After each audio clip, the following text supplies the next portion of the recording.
વાત કરીએ બનાસકાંઠાની તો બનાસકાંઠાના કાંકરેજના થરાના તાણા ગામની ઘટના છે, જ્યાં સરસ્વતી શિશુ મંદિર ખાતે શિક્ષકે બાળકને માર માર્યો છે।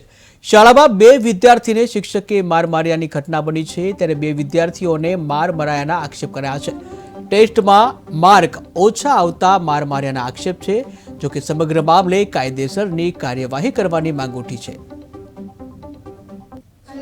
મંદિર में भणा छे અને ટેસ્ટ में ઓછા એટલે અમારે માર્યા હતા તો નતા મિલતા અમે રોતા હતા તો અમને મિલતા નતા। કયા સાથે માર્યા? વિશાલભાઈ અમારો છોકરો આ બે છોકરા ત્યાં ભણે છે શિશુ મંદિરમાં, ત્યાં છઠ્ઠા ધોરણમાં ભણે છે। એને કાલે વિશાલભાઈ સાહેબ કરી નામ છે તેમના, એમને છોકરાને ધાબા ઉપર લઈ જઈને માર્યા છે। એમને હાલ પગમ લોહી ભરવાનું છે। બીજા સાહેબો ઘણા જોતા હતા પણ સાહેબે કોઈ એમને કીધું નહીં કેમ મારો છો તમે આ। પછી અમને મને સાચી ખબર પડી કે આ પ્રશ્ન બન્યો એટલે અમને અમે સાહેબને ફોન કર્યો। સાહેબ અમને કાલ મળ્યા નહીં। અત્યારે અમે ત્યાં શિશુ મંદિરમાં જ ગયા હતા તો શિશુ મંદિરમાં સાહેબ પણ હાજર નથી। વિશાલભાઈ એમના જે આચાર્ય છે એ પણ હાજર નથી, બીજા સાહેબો હાજર છે। અમે એમને વાત કરી કે અમે અમનો ગમે વ્યવસ્થા કરશું ને ગમે રીતે તમે હાલ તમે જઈ શકો। આમાં અમે ખબર નથી અમારે એવું કહેતા હતા।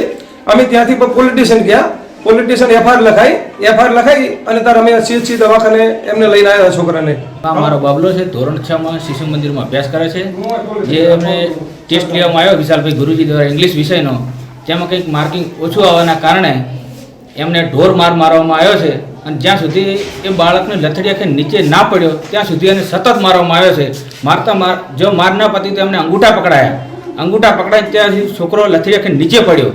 પછી સાંજે છૂટતા અમારે ઘેર આવ્યો કે મને થોડો માર મારવામાં, મેં તરત જ રૂબરૂ જઈ તરત શાળામાં ગયો 5:30 પૂણા 6 આસપાસમાં। તો મને સંતોષકારક કે તમે અમે યોગ્ય પગલાં કરીશું, તમે રૂબરૂ મળજો એ વાત કરેલ, પણ છતાં અમે સવારમાં ગયા તો કોઈ અમને સંતોષકારક જવાબ ના આપેલ।